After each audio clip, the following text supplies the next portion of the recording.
Why are you doing this, Mrs. Collins? You have stopped looking for my son. Why should we be looking for someone we've already found?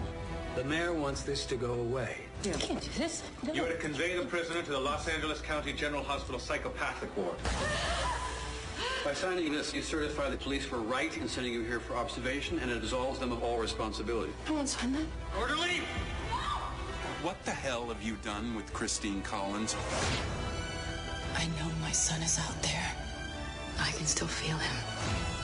Your son, unfortunately, would not be the first. But if you do it right, you may very well be the last.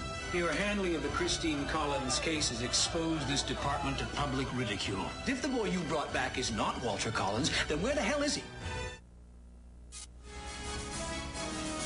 That was from the trailer of Clint Eastwood's marvelous movie, Changeling, and it gives you a good idea of the dilemma citizens face when confronted with officials more interested in scoring PR points than in actually addressing the citizenry's problems.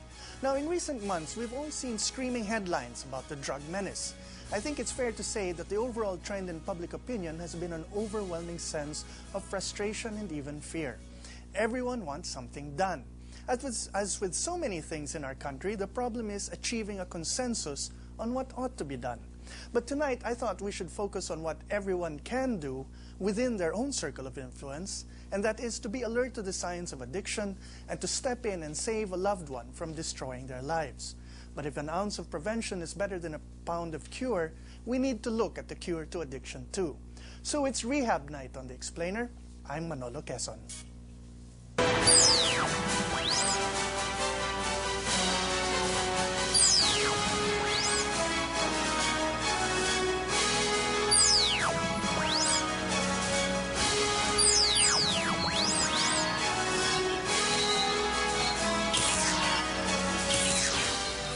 This is The Explainer, where we explain why issues are issues. Now, returning as our explainee tonight is a member of the improv comedy group, Spit, Kenneth Kang. Now, Kenneth, tonight's discussion is not particularly amusing, but I'm hoping that as someone from the younger generation, you'll be in a good position to ask some tough questions tonight. Absolutely, Manolo. And as we prepare to do that, why don't you invite our audience to weigh in with their questions and to join in the discussion? Sure. Text REACT space X space your name and your question or reaction and send to 2366 for Globe and Sun and 231 for Smart. Or you can log on to www.the-explainer.com. And we're also joined in the studio by students from Kester Grant College. Welcome to the show. And we had an interesting discussion before the show, so we're looking forward to their questions. But now our discussion on drug rehab after this.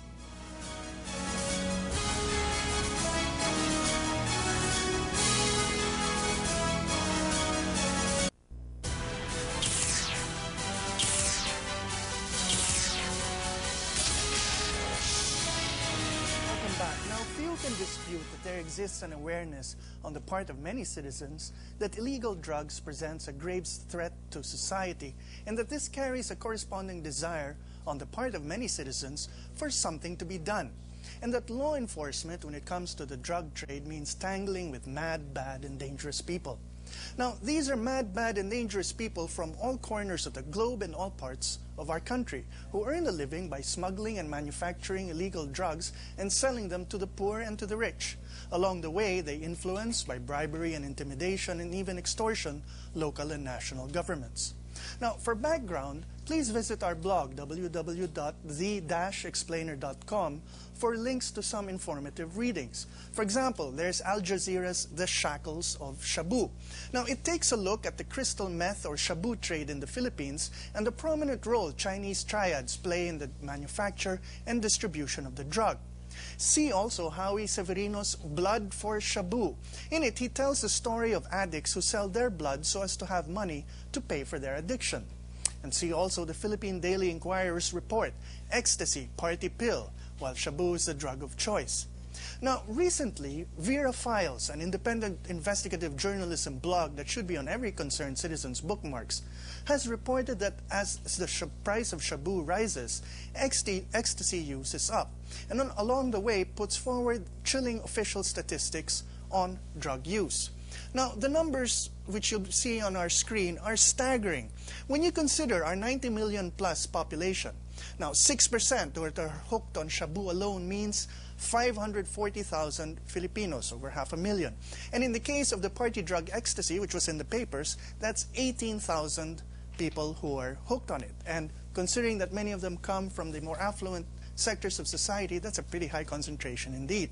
Now, more recently, stories have started cropping up pointing to northern Mindanao, which is being tagged as the Philippines' new illegal drug capital, while there are, of course, other areas in the country long blighted by what's called narcopolitics.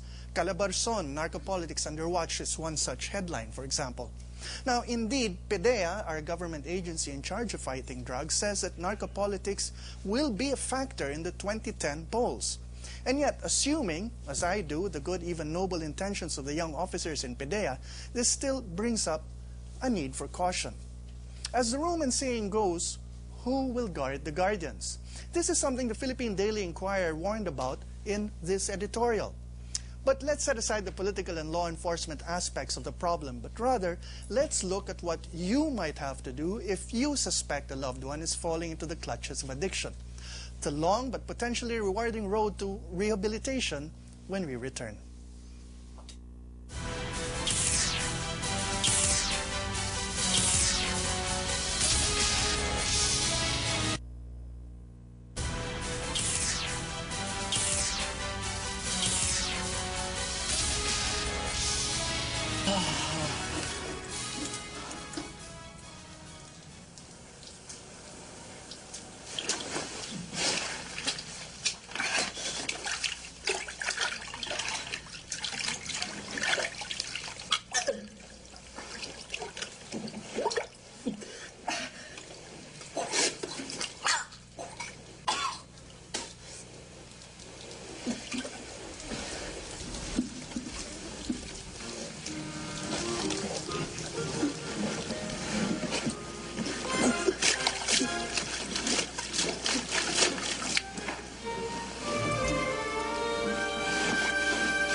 That scene from Trainspotting, where the character of Mark Renton, played by Ewan McGregor, tries to recover a heroin suppository, made cinematic history. Among other things, there's a similar scene in this year's Oscar-nominated Slumdog Millionaire. Now, Trainspotting makes the point that there is nothing cool or uplifting in drug addiction. It is dirty, disgusting, and dangerous. Now, addiction makes people do crazy and fatal things. We all know that. But what is addiction? Now, tonight we have with us two guests, Claire and Lito Gruet, both from the DARE Foundation. Now, incidentally, by way of full disclosure, I sit on the board of this foundation, but hopefully tonight our guests will speak as representatives of the entire community that tries to rehabilitate the lives of addicts. So let's start with some basic pointers prepared for us by DARE. The first, of course, is asking what are drugs. Now, of course, there happens to be a actual definition for drugs, which is that it's any substance that brings physical, psychological, emotional, and behavioral changes when used.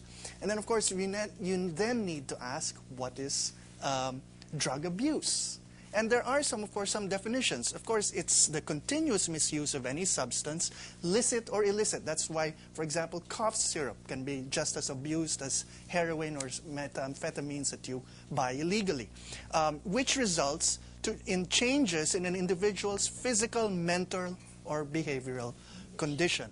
Now, having those things defined for us, let's now go to the experts. And experts in more than one way. I mean, Lito, for example, like me, is a recovered addict, someone who knows what it's about. And so let's start with that. Okay, there are drugs. There are people who get dependent on drugs. But as we were talking before the show began, we felt that the important thing to point out to people is the whole concept of addiction and addictive personalities. You might want to elaborate on that.